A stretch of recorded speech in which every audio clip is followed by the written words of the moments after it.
Good afternoon, everybody. Phil Simons with Columbia Grain here in your Friday afternoon weekly grain market recap.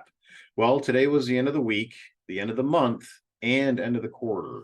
And we did have a monthly, actually a quarterly report out from the USDA here this morning, looking at the overall stocks in the US along with the wheat production. So I'm going to share my screen with you and let's go ahead and dive right into it. But if we navigate once again to our favorite website, columbiagrain.com, and in the upper right-hand corner, we go to the Producer Solutions link. Let's take a look at what the September report had for us here this morning. Again, when we take a look at, we're really looking at the September 1st stocks reports for the U.S. here. And we actually see that the USDA, they had the number for corn coming in at 1.361 billion bushels, which was really down about 1% from last year. But the big miss was really coming from where the average trade estimate had them coming in at 1.429 billion bushels. So down a little bit from where the average trade had the estimates coming in at pre-report. Kind of same thing over in soybeans. Number came in at 268 million bushels, which was down 2% from last year's number. But when we look at where the average estimate had them coming in at, we're actually up by 26 million bushels or higher by 26 million bushels from where the average estimate had them coming in at. So a little bit of a shock in terms of where the numbers actually came in at here today, which really did drive prices down pretty significantly here today to close the quarter out.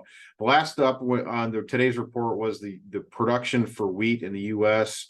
And really had some pretty big shocks there as well. The overall all wheat production came in at 1.812 billion bushels, which was really up about 83 million from the previous report here. So pretty significant jump. And quite honestly, the majority of that was coming in with an increase in spring wheat, or other wheat anyway, other spring wheat coming in at 505 million bushels in comparison to where we were last report, which is at 450. So we're up by about 55 million bushels for spring wheat production in the U.S. So definitely something to continue to monitor as we continue to move forward here. The other thing that we looked at was the crop revisions in terms of overall production from last year's crop. Bushel per acre for corn came in at 173.4, so up 0.1 bushel to the acre, and same thing on beans, 49.6 bushel to the acre versus 49.5 from the previous USDA report. Other than that was really the big fireworks on the day here. But again, we did close out the quarter, and so I did want to take a look at what the overall price ranges that we have seen throughout the last quarter tradings anyway. So when we take a look at where Dees corn, we've actually had a range of $1.05 over the last 3 months. And over the last 3 months, net on net, we've only lost 15 cents on Dees corn futures. So not too bad there. When we look at soybeans, the quarterly range has been $1.63. And we've actually lost 68 cents on the quarter here when we closed everything out. Then when we take a look at the wheats really have taken it on the chin over the last 3 months. But Kansas wheat, we've actually had a quarterly range of a massive $2.74. And when we closed everything out here today, we're actually down $1.36 on the quarter. When we look at Chicago wheat, we actually have another massive range of $2.56 a bushel.